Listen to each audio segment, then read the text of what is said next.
Our cover story tonight is about an international botch-up. Hundreds of flights are being grounded, this time not because of the Wuhan virus, but because of technology, 5G technology.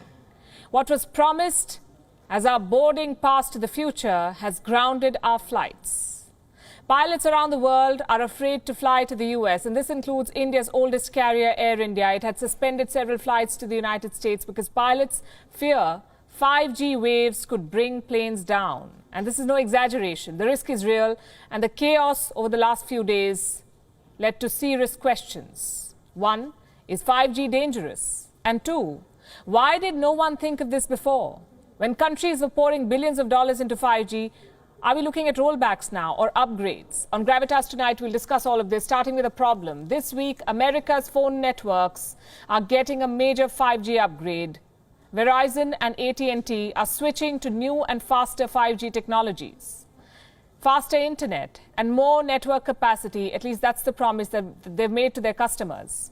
But this upgrade has spooked pilots. First, the pilots of American carriers protested against the rollout. Chief executives of American Airlines, Delta Airlines, United and Southwest wrote a joint letter. They said they will ground their planes. Then international carriers cancel flights. India's Air India, the UAE's Emirates, Japan's Nippon and Japan Airlines, Germany's Lufthansa and British Airways, they've all either modified their flight schedules or cancelled their flights altogether. How many cancellations are we talking about? At least 250 flights to the US in the past couple of days. These airlines won't fly to major American cities like Boston, Chicago, San Francisco and New York. However, some airlines have begun resuming flights. Air India is one of them. It says it will resume flights to the US. So if you're flying to America this week, make sure you check your flight schedule once again. And it's not just commercial flights that will be hit. Cargo planes have also been affected. Delivery giants like FedEx and UPS are afraid to fly. Here's what they said in a statement, and I can quote for you. To be blunt, the nation's commerce will grind to a halt. What are all of these companies afraid of? What are pilots complaining about? A device called a radio altimeter. All planes have this device, a radio altimeter. What does it do? It tells you how far the plane is from the ground. Pilots use it during poor visibility. A radio altimeter basically helps them land the plane. So it's indispensable. But America's new and faster 5G could break this device. Pilots say the new 5G network in the US could interfere with radio altimeters on their planes. 5G waves could confuse this device, and pilots fear that they could be blinded by this interference. They won't be able to tell how far the plane is from the ground. The frequency band that 5G uses is very similar to the frequency band that radar altimeters use. And there's possibility that there's interference or false signals with the 5G and our radar altimeters. So that's the big worry. What's the solution? A buffer zone. Airlines and pilots want no 5G around airports. Let me read what they said in a statement, and I'm quoting. The airlines ask that 5G be implemented everywhere in the country except within the approximate 3.2 kilometers of airport runways at some key airports.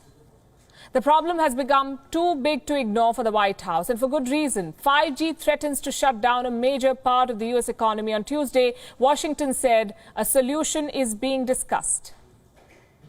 Tomorrow is the deadline. Our objective is, of course, to reach a solution around 5G deployment that maintains the highest level of safety while minimizing disruptions to passenger travel. That's what we're working towards. Today, a compromise was reached. AT&T and Verizon have delayed the 5G launch near key airports. They say they won't switch on the 5G towers near airports. But that decision has not restored confidence. Some flights are back on schedule, but US federal officials say that you should expect delays and cancellations of flights. And this is a problem that could have been avoided. And if it is not resolved quickly, thousands of people could be affected. Let me give you some estimates. If 5G continues interfering with planes, as many as 350,000 flights could be delayed every year. 350,000. Airlines predict that on a busy day, at least 100,000 passengers could be affected. They could be forced to face cancellations, diversions, or delays.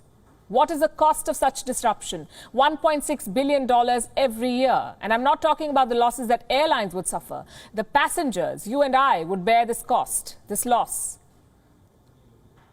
More than $1 billion every year due to flight delays. So the most obvious question now is, why did not anyone think about this before? Who is to blame for this mess? A bitter blame game is on. It's between the American civil aviation regulators and telecom companies. Regulators say the new 5G technology has not been tested. 5G in the US is said to be 2.5 times more powerful than anywhere else in the world. Pilots and carriers say more tests are needed to ensure that this kind of 5G can coexist with the planes. The telecom companies are blaming regulators. Here is what one of them said, and I'm quoting again. We are frustrated by the FAA's inability to do what nearly 40 countries have done, 40, which is to safely deploy 5G technology without disrupting aviation services, and we urge it to do so in a timely manner. The FAA is the Federal Aviation Administration, which is basically the American civil aviation regulator. So this problem is not new. 5G is available commercially in 61 countries now. More than 1,300 cities get 5G signals. But except for the US, planes seem to be landing safely everywhere else. So what is the conclusion? The United States botched up its 5G rollout. That is the conclusion. There is a lesson here for the rest of the world. 5G is coming. It's only a matter of time, it seems. By 2030, the 5G ecosystem will be worth $8 trillion the world over. No country would want to miss out on this opportunity, but if you cannot get your rollout right, you're bound to lose money rather than making it. WION is now available in your country. Download the app now and get all the news on the move.